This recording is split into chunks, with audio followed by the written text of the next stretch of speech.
Hey everyone, today I'm showing you the full recipe of ফুলকপি আলু দিয়ে কাতল মাছের ঝোল।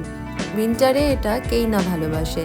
At my home, it's everyone's favorite and it's one of the easiest and tastiest dishes to make. চলো তাহলে start করা যাক।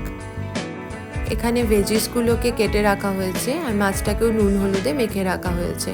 এখানে আমি ফুলকপিগুলোকে একটু ভাপিয়ে নিচ্ছি, তবে দেখবে বেশি ভাপিও না, বেশি ভাপালে আবার ফুলকপিগুলো খুব নরম হয়ে যায়। এবারে কড়াইতে তেল দিয়ে মাছগুলোকে এক এক করে ভেজে নিতে হবে। আর আমরা একটু কড়া ভাজা খাই, তোমরা চাইলে একটু কমও ভাজতে পারো। আর মাছটাও খুব ফ্রেশ ছিল। মাছ যদি ফ্রেশ হয় তাহলে যেন স্বাদটা আরও বেড়ে যায়। এবার মাছগুলো ভাজা হয়ে গেছে, এগুলোকে একদিকে তুলে রাখলাম। এবারে কড়াইতে আবার একটু তেল দিয়ে আলুগুলোকে ভেজে নেব। এভাবে আলাদা করে সবজিগুলোকে ভেজে নিলে খেতে আরও ভালো লাগে। এবারে ফুলকপিগুলোকেও ভেজে নেব আর এর মধ্যে একটু হলুদ ছিটিয়ে দেব। তোমরা যদি চাও আগে ফুলকপিগুলোকে হলুদ মেখে তারপরেও ভাজতে পারো। এবার কড়াইতে আরও একটু তেল দিয়ে তাতে জিরা আর শুকনো লঙ্কাগুলো ফোড়ন দেব।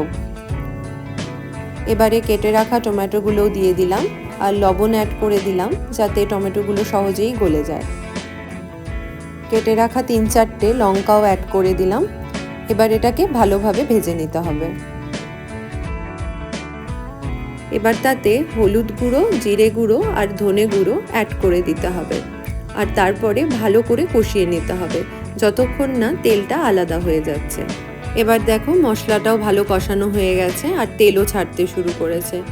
এবার তাতে কাশ্মীরি পাউডার দিয়ে দিলাম যাতে রঙটা একটু ভালো আসে। এবারে ভেজে রাখা ফুলকপি আলুগুলো অ্যাড করে দেব আর একটু কষিয়ে নেব। তোমরা চাইলে একটু চিনিও অ্যাড করতে পারো স্বাদটাকে ব্যালেন্স করার জন্য। এবারে জলটাও দিয়ে দেব আর ঝোলটা ভালো করে ফুটে গেলে তাতে মাছের পিসগুলোও দিয়ে দেব।